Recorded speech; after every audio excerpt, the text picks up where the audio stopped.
ఆ చల్లని సముద్ర గర్భం దాచిన బడబానలమెంతో, ఆ నల్లని ఆకాశంలో కానరాని భాస్కరులెందరో. ఆ చల్లని సముద్ర గర్భం దాచిన బడబానలమెంతో,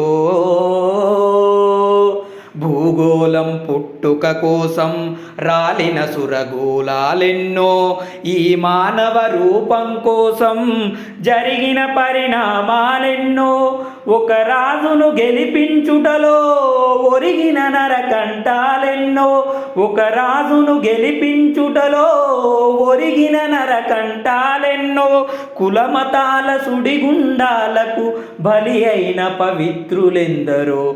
ఆ చల్లని సముద్ర గర్భం దాచిన బడబానలమెంతో, ఆ నల్లని ఆకాశంలో కానరాని భాస్కరులెందరో. ఆ చల్లని సముద్ర గర్భం దాచిన బడబానలమెంతో.